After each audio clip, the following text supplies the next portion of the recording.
Okay, next segment, we're going to attack this piece. It looks like Georgetown, so it looks exciting. Yeah, I might be able to do something good. Alright, so what do I do to start with? Knock off all the delicate areas, because I'm going to be hitting this really hard. Oh yes. Super duper hard. It's chunky. It needs to be beaten into submission. Oh yes. You need to make it submit. It's rock. It does not want to be an arrowhead. No, you gotta knock some sense into it. Gonna start with a lot of abrading, just like they did not do in the past. How did they do it in the past in that case? They did not start with something like this. Yeah. Sometimes they did if that's the only thing they got, but this is hard to start with. Yeah, so I'm taking drastic measures. I'm grinding it drastically because that's not an ideal piece to start with.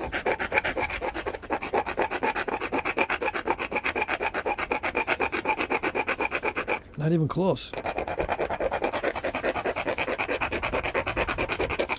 But sometimes that's all you got. You get to the debitage pile at the Knapping and you go, "Can I have that?" "Yeah, I'm not going to use it." Cool. And you start you start napping, and it's called nap the crap. Yeah.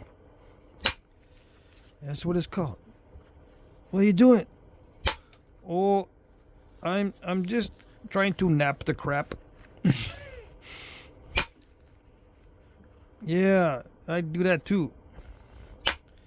Everybody does it. If that's all you got.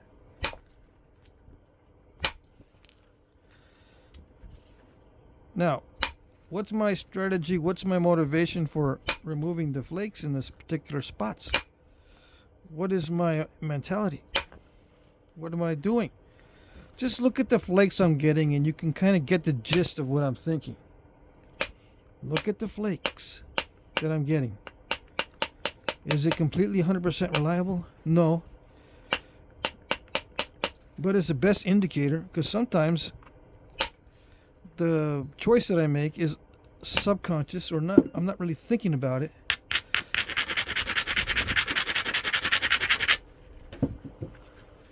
Per se, I'm not thinking exactly what is the best strategy with every strike. You can tell when I'm thinking about it, when I'm going, what's going on? I don't know. I don't know what to do. That's when I'm thinking about it. If I'm just going to town on it, I'm depending a lot on previous muscle memory and experience. Attacking the worst first. Just my general I don't know, sequence of thought. I try to prioritize when I'm napping. That's a conscious process. I prioritize getting the worst things out of there first, and then think about other things later. This rock's not bad. It naps well. Yeah, that's a good advantage. It's good to have a stone that naps well. Why? Because, for one, you can get what you want. In many cases, you can actually start to get what you want. But also, it's more enjoyable, and your spirits go. I mean, you're in higher spirits. Your morale is better with better material. In most cases. Now, in some cases, the better material is going to show your errors, and it'll demoralize you. Yeah, I know. But for the most part, good material is like, ooh, this is so nice. And a positive frame of mind is extremely important. Yes, it is. Because it'll allow you to take chances more easily. You won't be so hesitant. I don't know what to do. It's going to break. It's a nice material, but, you know, I don't know. If you have a positive attitude, you'll go, yeah, it's a good material. Let's see what it can do, right? Stone is saying, bring it on, man. Bring it on. Yeah, I'm gonna see what this can do. Stone's telling me. Is that all you got? Is that all you got? No, I got some more coming. I got more. I got more on the way. Well, I got a lot more. Instead of going, I don't know if I should hit the tip. I don't know. It's not below center line. These platforms are horrible. Yeah. Yeah. Start to fuss. It's not good for you.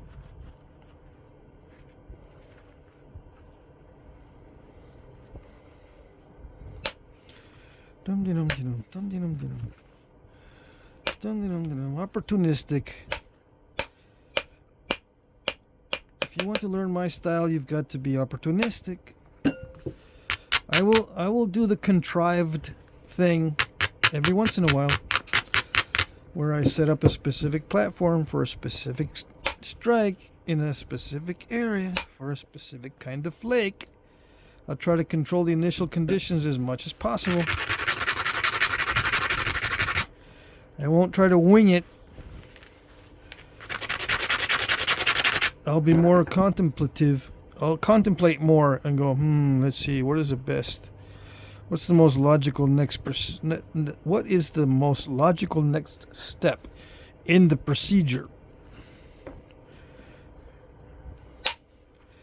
That was the next logical step because I wanted to thin the end, and that was a good ridge to follow. I don't always follow ridges, but when I do, they're like that. Okay?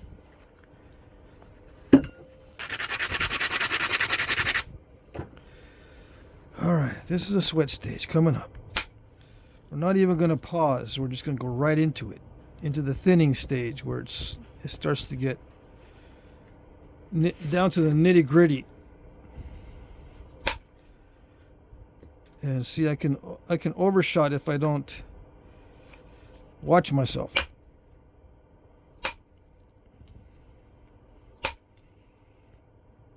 Yeah, if I hit too hard, because I'm being too aggressive, I will overshoot and I will regret it. So I got to back off a little bit. Sometimes backing off is just that subtle little difference, and it'll cause a step fracture because I'm backing off. Whereas if I had hit it just a little bit harder, it wouldn't have step fractured. Or a little bit softer, and it wouldn't have gone as far as it did, and it wouldn't have step fractured either. So the moral of the story is, the thinner it gets, the more I gotta pay attention. Can't get around it. But since I paced myself in the beginning, where I was just hitting opportunistically, not worried too much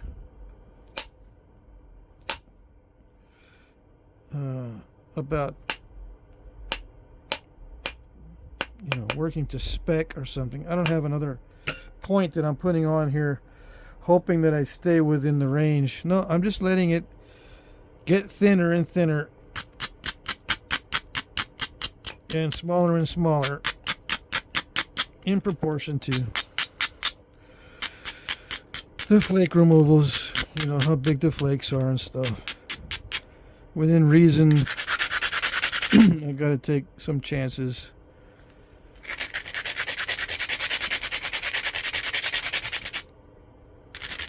But if I start thinking about it too much, it doesn't work either.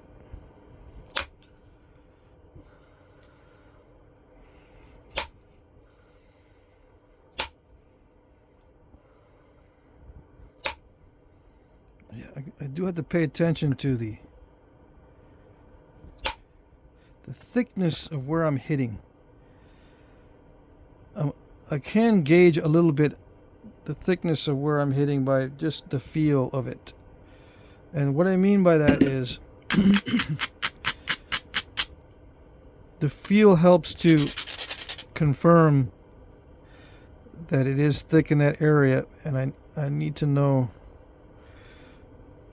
a good place to remove that flake. And if I have my finger there, I can feel where the flake travel might go. I can put my finger on where the flake's going to go, or I can space my fingers apart and let the flake go that way. So there's two ways. I can drive a flake right where my finger is, or I can drive the flake between my fingers. I don't drive them between my fingers much anymore like I used to. I used to do that a lot, but nowadays I'm more I have more muscle memory to the extent where I won't hit my fingernail like I used to. So I'd rather put my finger where the flake is going to go. I don't pull on it. My finger might give some support, but I'm not concerned about either one of those things. I don't pull. I don't add any kind of extra pressure where my finger is. I just let it go. It's just supporting it slightly. Supporting the whole workpiece, not that flake. I don't have in my mind that I'm supporting a flake. I'm having in my mind I'm supporting the workpiece. And if the flake goes under my finger, great. That's what it's supposed to do. If my finger seems to be interfering with the flake travel, I'll spread the fingers apart and then let the flake go in between. There's better support if you strike. In general, this is a good thing to remember. In general, if you're holding it right where you're striking it, you won't bridge it and snap it. So it's best, I think, to hold it right where you're going to hit, but then you run the risk of hitting your finger. Okay? So you've got to be aware of that. And don't lose track of that. It's very difficult in the beginning to get used to that. But it's better to hold it like this than to hold it like this when you're striking, when it gets thin. But even when I did, it still broke. Yeah.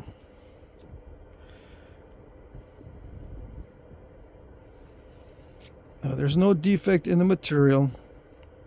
That was just too hard of a hit.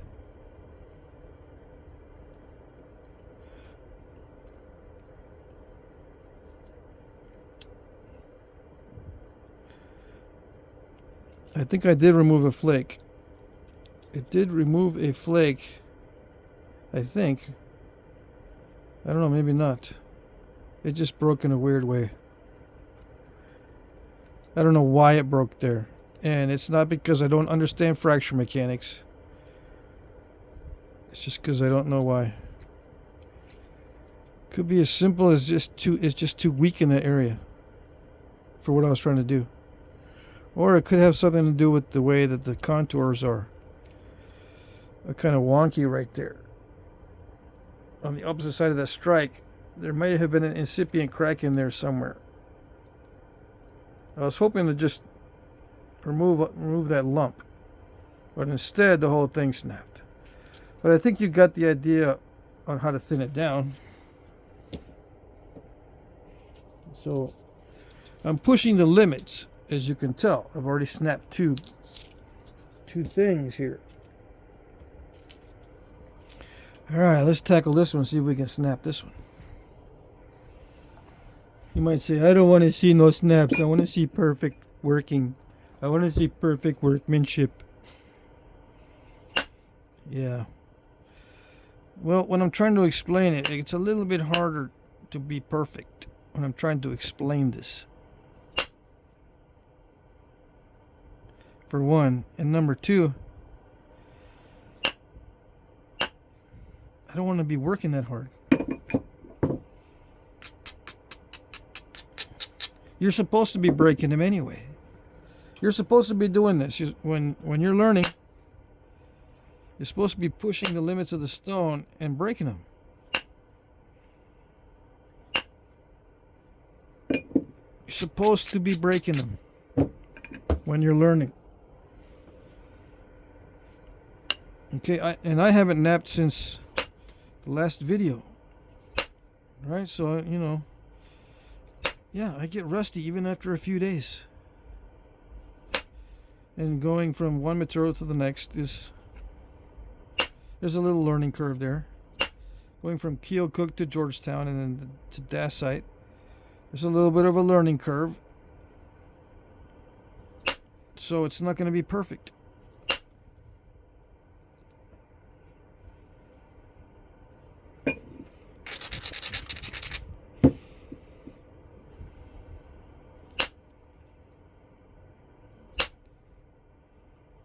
Now I got to be very careful. There's a lot of incipient cracks on the edges here, on this one. And it's very crunchy. This particular material is very crunchy, which means I've got to be very careful about how I prepare the edge. I'm not being all that careful. I should be. But, you know, again, I'm pacing myself. In the beginning, the way I do it, I don't worry too much about the beginning stages. I get the feel for the material.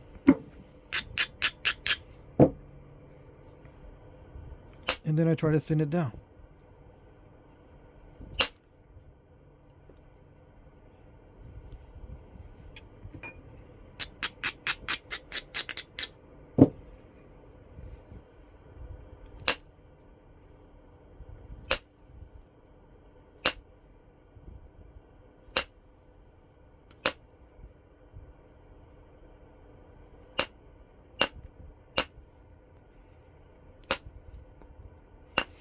Now some of you will say, well, I don't want to look at the flakes to see why you're doing things, because I want to know why you're doing it different than what I would do it. I've had people tell me that. I want to know why you're doing certain things so I know the difference between why you do it and why I do it. A lot of guys, they will not hit where I'm trying to hit. They go, I don't want flakes removed there in that particular spot. Or I don't want it to remove it in that way. So why are you doing it in your way?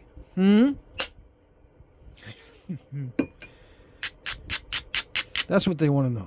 Why am I doing it in my way?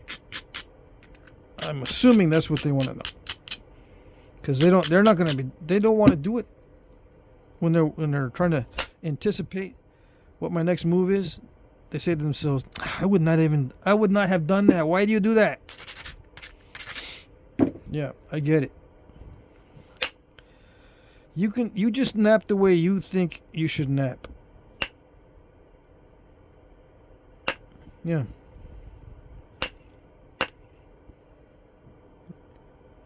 If you want to learn the way I nap, don't ask why I do it. Just do it the same way. What if you can't figure out how I'm doing it or why I'm doing it? You can't figure out my way? Don't do it my way. I don't know what to tell you.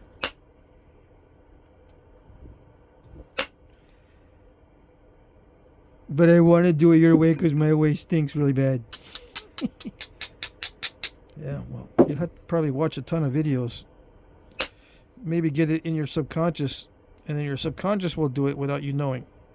I don't know.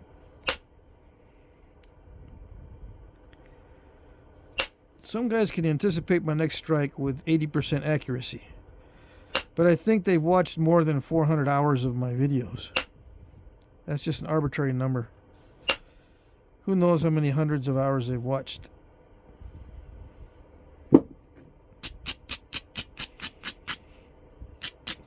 If that, I mean, maybe some people can pick it up right away. You can kind of anticipate what I'm going to do by where I'm grinding. But some people can anticipate way ahead of time.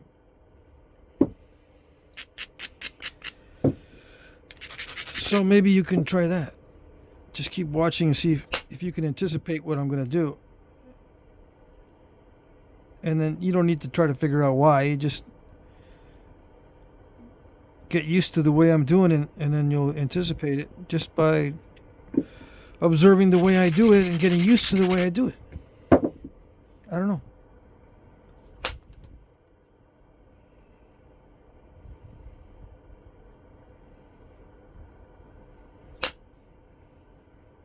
Sometimes I don't know why I remove flakes in a certain way.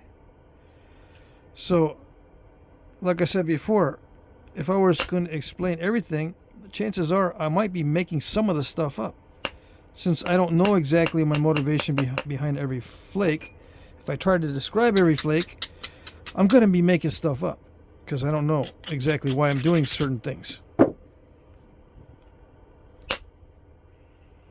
Now I could say, I don't know why. Then some wise guy says, you do a lot of things not knowing what you're doing, so you don't understand Flintknapping.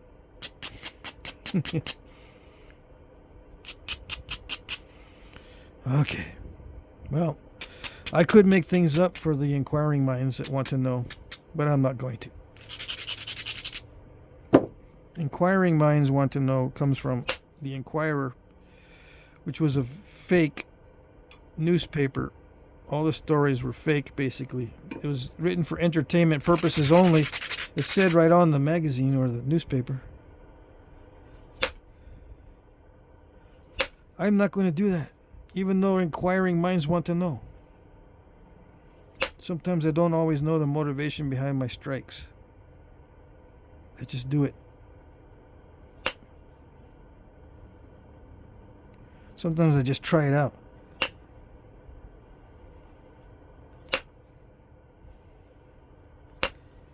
Yeah, sometimes I'm just trying it out. Oops, it didn't work. Ooh, hey, that worked. Whoa. All right. Learn something new every day.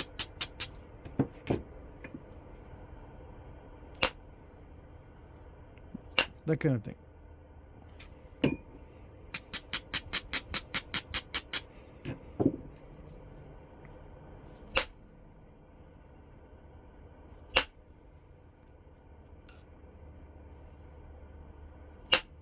This Dacite is actually kind of tough. It's crunchy, yes, but it is at the same time the flakes do not come off easily. So it has the worst of both worlds. The flakes do not come off easily, they don't travel well, and it crunches the edge if you don't grind it a lot. It's a very difficult material to work for a new guy. Now, I've worked a lot of this stuff, so I'm used to it. Yeah, I spent many hours working substandard Dacite and Obsidian, both by request, off camera, and I guess I got some on camera too. But mostly off camera back in the day.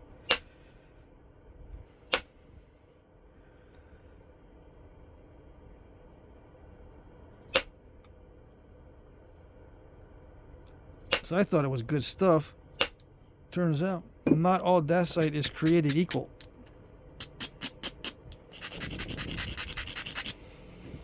Some of it's really bad.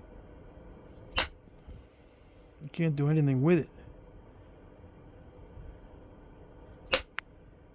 So you shouldn't feel too bad.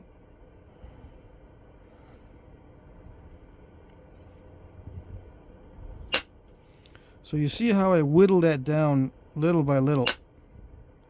It's still kind of wonky. Yeah.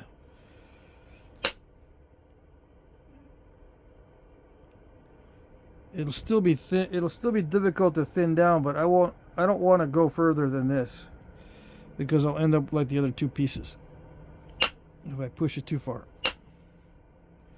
I would just do the rest with pressure and leave it thick in the middle. Okay. What else we got? We got this, lots of stacks and stuff on it. How would I attack this? I think I would not. I'd say, oh well. But let's see.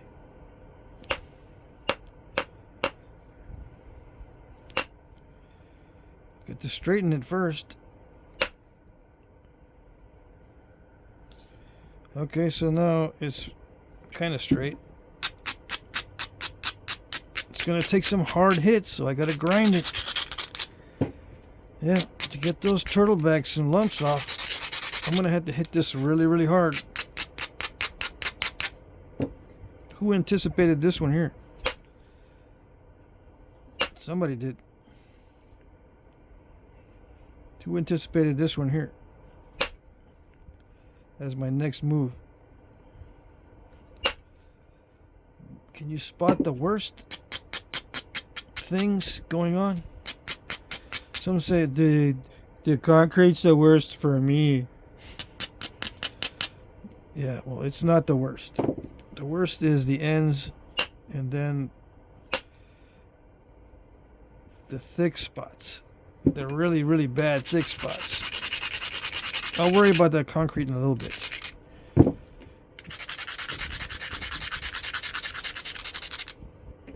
I don't think that's the worst thing on here.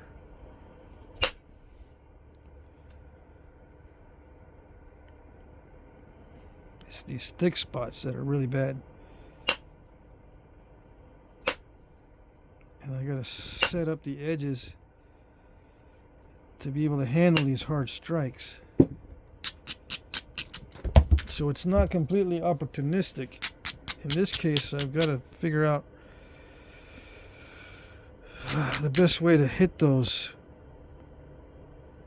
thick spots. And there's different ways. There's no one best way. Just whatever I think will work. Without thinking about it too much.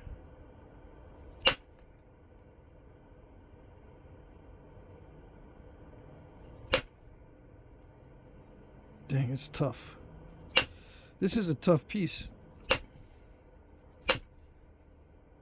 I can see why it ended up being like this.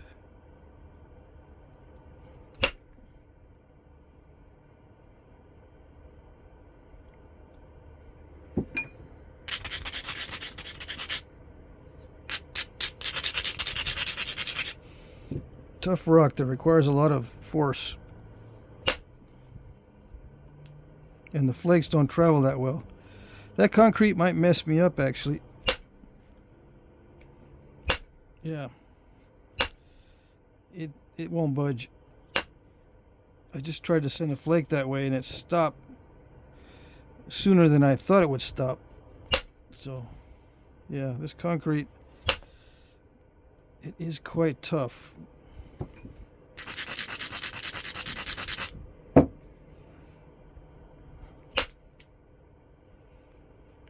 This whole rock is tough.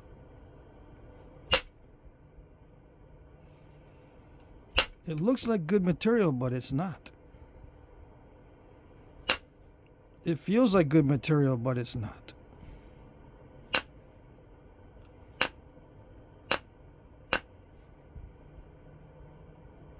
It should be good material, but it's not.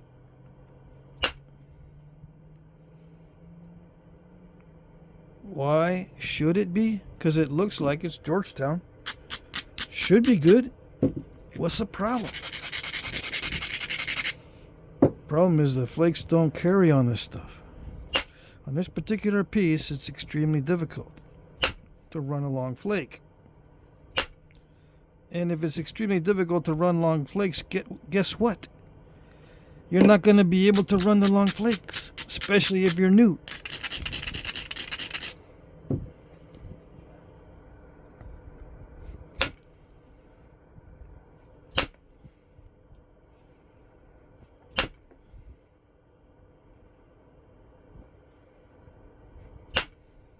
Dang.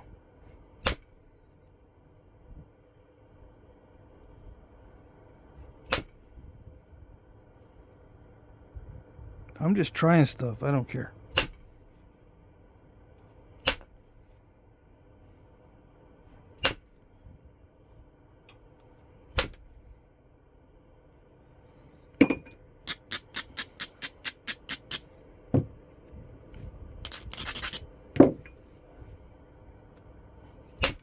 just hoping I get lucky and hit one of these flakes down a good ridge or down a good high spot and get a big mass or chunk taken off. Yeah, hoping.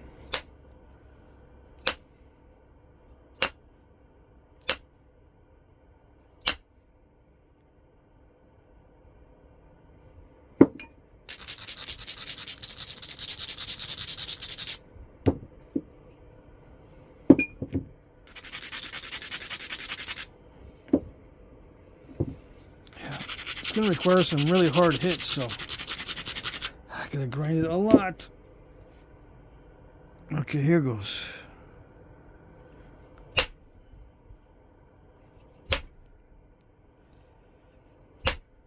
Dang.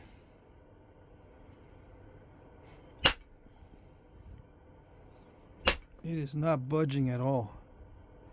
See, the flakes don't want to carry over that central ridge.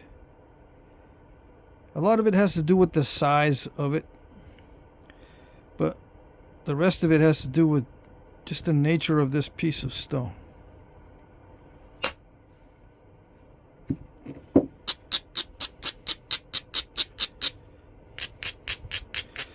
When it's small like this, it tends to wobble a lot. I can't hold on to it very well. See if that works. Don't. Even that did not work. It does not want to go through that area.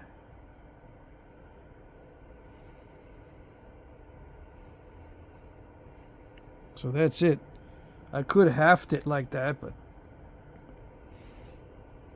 if I wanted to go any further, it would get very small.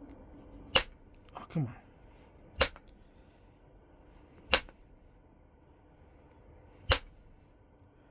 Yeah, this is not budging.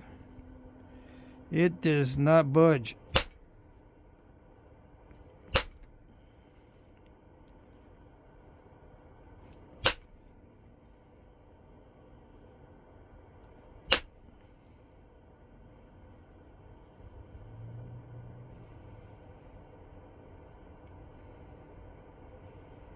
Yep, that's as far as I'm going to go with that one. That does not budge. All right. What else was I going to do? I could try to thin this one down. This might be more cooperative. It's 33 minutes. Let's just see if I can run a couple thinning flakes across a thick spot. Again, I got to grind a lot because I'm going to hit it hard. This should be more cooperative. Okay.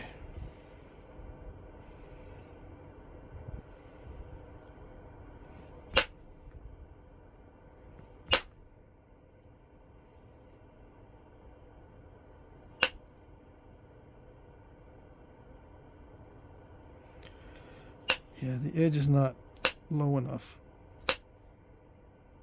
I did grind it a lot, but I ground it too soon. I gotta lower the edge. Yep.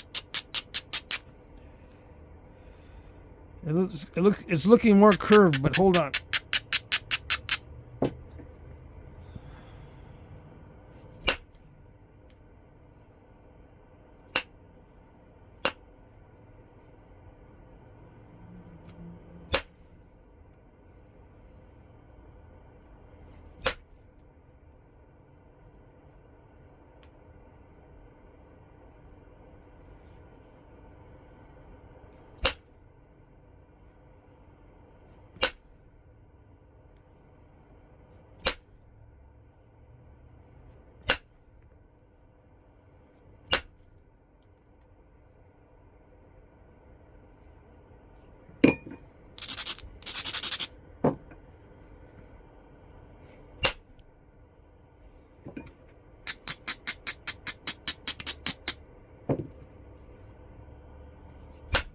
I think this might be raw keel cook, or just lightly heated, not heavily heated, because it feels rather dry and chalky, which means it's hard to knap if it's raw. Not because it's dry and chalky, but because it's raw. It feels raw by the dry and chalkiness of it, but it's difficult to knap because it is raw. Okay, hope that was clear.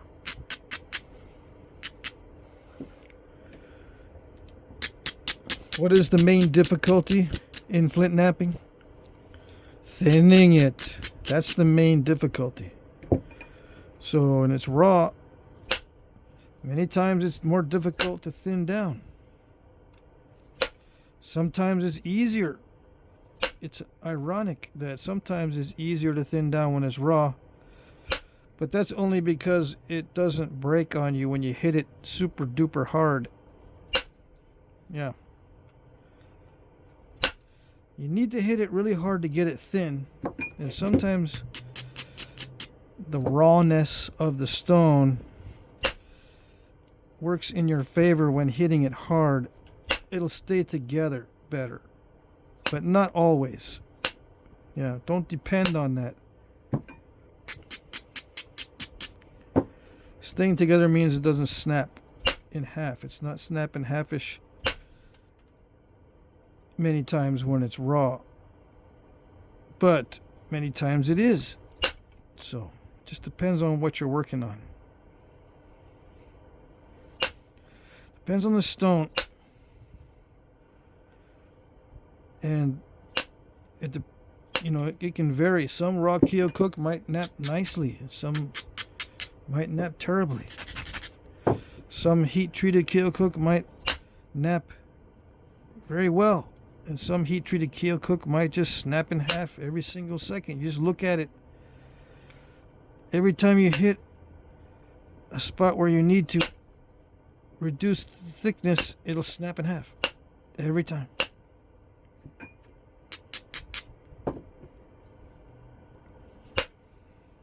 And you'll have some pieces that won't do that.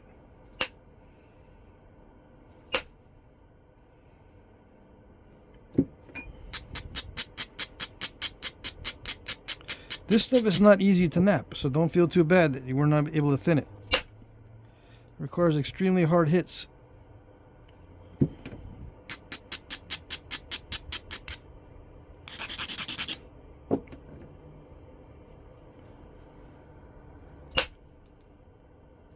Yeah. It requires extremely hard hits because it feels raw, and it probably is.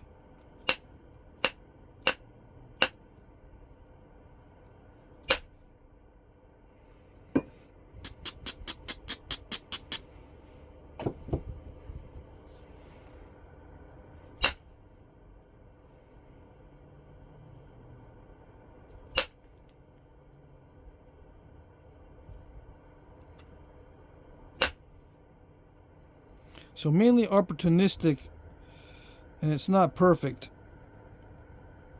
but I wanted to get this done before it got too late. But I think you can see how I thinned that down. I just thinned it down randomly wherever I saw a good spot. I can probably finish it out with pressure, but we don't need to get into the pressure flaking. Most people tune out for that anyway. They already know pressure flaking. They've been doing hundreds and hundreds of hours of pressure flaking. They don't need to see it.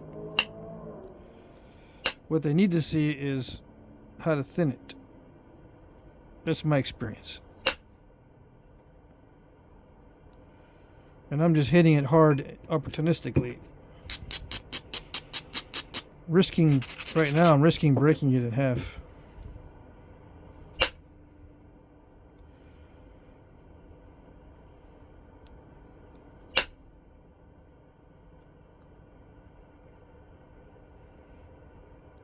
Trying not to install step fractures, but I don't know how successful I am at not installing them. My flaker's probably getting lumpy.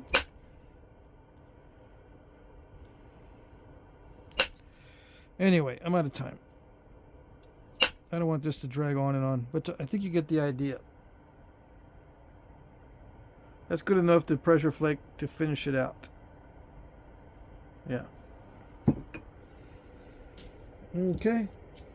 So the rest of these You know, similar issues, just thick. You need to hit these really, really hard, and some of this stuff is difficult to knap. So we found out that this is difficult to knap, this dacite. We found out that this keel cook is difficult to knap. So you may be able to get good results on stuff easier to knap. You got some tough stuff here. Is this tough? Yeah, this is tough too. Yeah, it's not responding to hits. It's tough.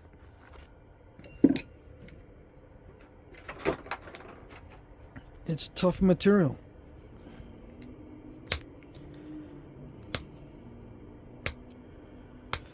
It does pressure flake okay,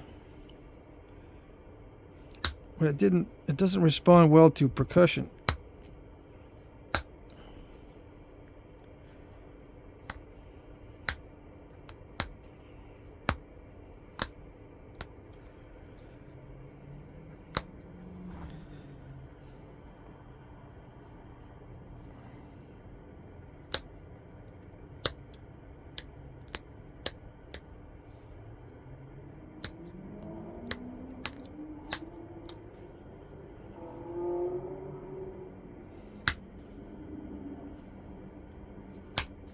Yeah, pressure flake's okay.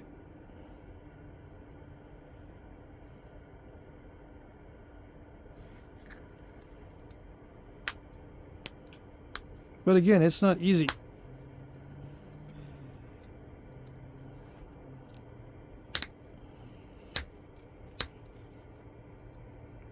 I'm using a good amount of force. Yeah.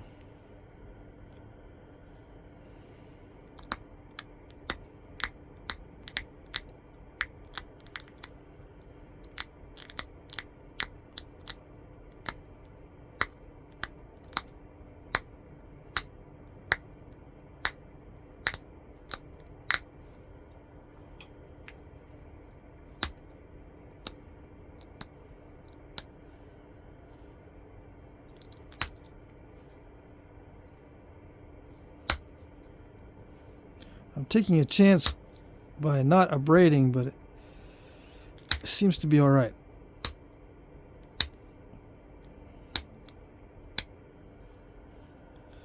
Yeah, it pressure flakes okay, but you know, you never know. Some stones don't respond well to percussion.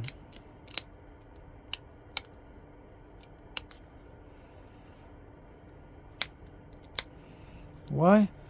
I don't know, because I don't understand fracture mechanics. Yeah. Okay? Okay.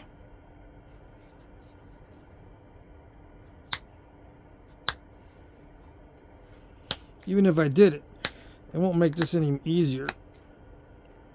Still got to exert force.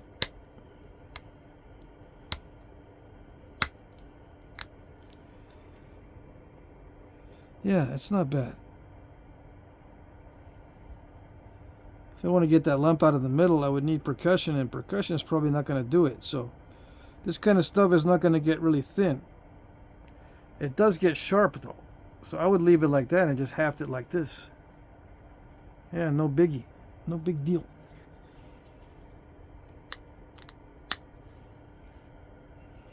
As long as it's sharp, that'll work. Okay, that's it on that. Okay, so hopefully that helped. I broke this one, although it was a defect. I managed to get that kind of thin down. This one was too tough to get thin. That was a really, really tough piece. This one I just hit too hard, and I opened up this, so I've got to stop. I opened up my cut when I start pressure flaking. You see how that works. All right, so that's it. Let me get a thumbnail and then put another bandage on.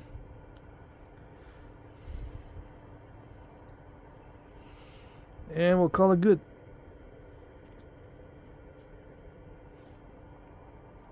Alrighty, that's it.